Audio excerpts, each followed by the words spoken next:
Selon une étude de l'Institut français d'opinion publique réalisée en 2020, seulement 12% des Français lisent au moins un livre par an. Cela signifie que 9 Français sur 10 ne lisent pas régulièrement, ce qui est un chiffre assez inquiétant alors que la lecture est une activité tout de même accessible en France. J'étais moi-même un non-lecteur pendant la majorité de ma vie et aujourd'hui, j'essaye de redonner l'amour de la lecture aux gens que j'accompagne. C'est pour ça que j'ai décidé de regarder pourquoi autant de gens ne lisent pas à une époque où toutes les conditions sont réunies pour que les gens lisent. Nous vivons à une époque où la grande majorité de la population française est lettrée, où les bibliothèques sont nombreuses et où Internet permet de rendre les livres encore plus accessibles. Alors qu'est-ce qui explique ce nombre de lecteurs insuffisant? C'est ce que nous allons voir dans cette vidéo.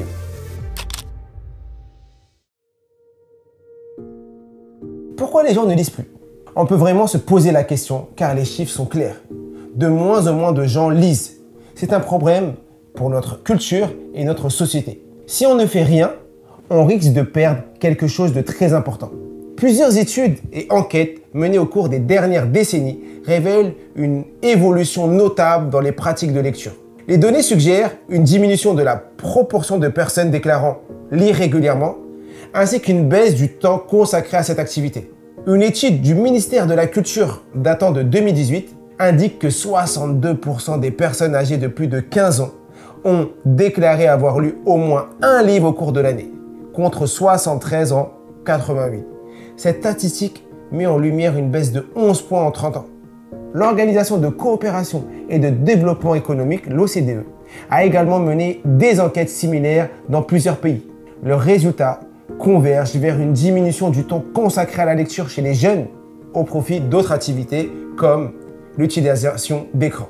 En France, l'INSEE a également constaté cette tendance dans ses enquêtes. La proportion de personnes déclarant lire au moins un livre par an a diminué entre 1993 et 2016, passant de 70 à 58%.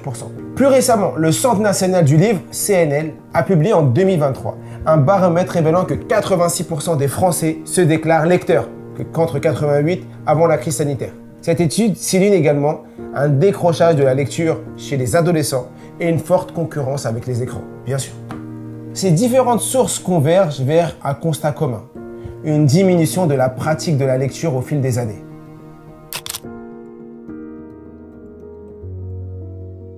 Cette diminution s'explique de plusieurs façons, et notamment par l'essor d'Internet et des médias numériques. L'accès facile à l'information en ligne a modifié la manière dont les gens consomment le contenu. Les lecteurs préfèrent souvent des articles courts et des vidéos plus que des livres ou des articles longs. Les réseaux sociaux et les plateformes de partage de vidéos captent l'attention des utilisateurs qui passent moins de temps à lire. La multiplication des distractions est une cause importante. Les smartphones, les tablettes, les ordinateurs offrent une multitude d'options diverses, ce qui réduit le temps consacré à la lecture et qui change nos habitudes culturelles. La culture du fast-food intellectuel favorise la consommation rapide d'informations plutôt que la lecture approfondie. Beaucoup de gens privilégient la rapidité à la qualité, ce qui peut décourager la lecture de livres. Les jeunes générations ayant grandi avec des écrans peuvent être moins enclins à choisir des livres pour leur temps de loisir. Les jeunes adultes peuvent se tourner vers des contenus plus interactifs et immersifs, tels que les jeux vidéo et les films, qui requièrent moins d'engagement cognitif que la lecture. Je pense que le système éducatif a aussi sa part de responsabilité. Le système éducatif qui est censé nous apprendre à aimer la lecture peut parfois avoir l'effet inverse, surtout pour les enfants. Les élèves sont souvent obligés de lire des livres qui ne les intéressent pas, qui sont trop difficiles et qui ne leur parlent pas.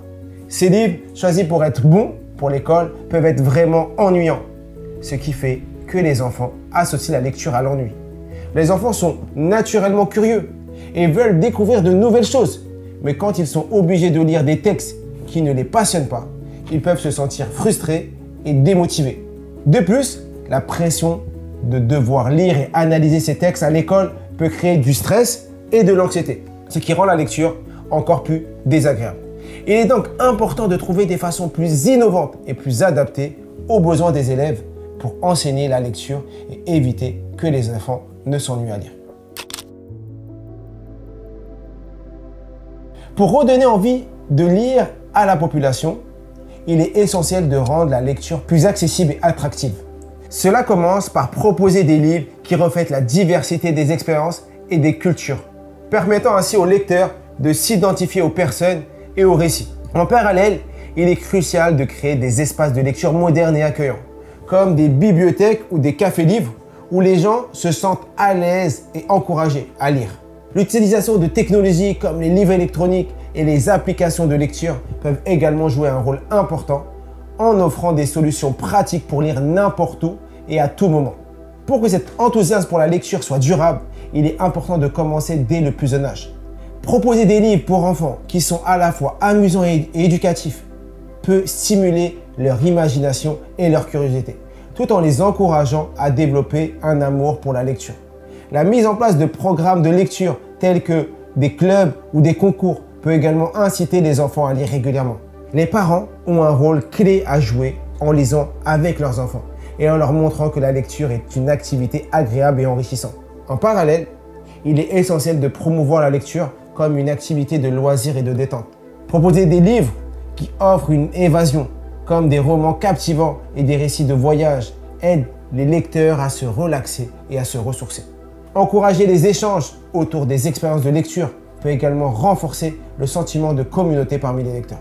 Apprendre des techniques de lecture plus ludiques, comme la lecture rapide, peut être un moyen efficace de redonner envie de lire aux gens. La lecture rapide, avec son aspect de défi et de performance, introduit un élément de jeu et de compétition saine. Au lieu d'une lecture passive et lente, elle propose une expérience plus active et stimulante, rendant la lecture plus attrayante. Apprendre des techniques de lecture rapide, c'est aussi acquérir de nouvelles compétences cognitives. Cela peut booster la confiance en soi et donner un sentiment d'accomplissement, ce qui peut, à son tour, encourager à lire davantage. L'apprentissage de ces techniques devient alors une activité en soi et non juste un moyen d'accéder à des livres. Maintenant, je vous dis à vous de jouer. Et comme je dis toujours, je suis, tu es, nous sommes tous illimités.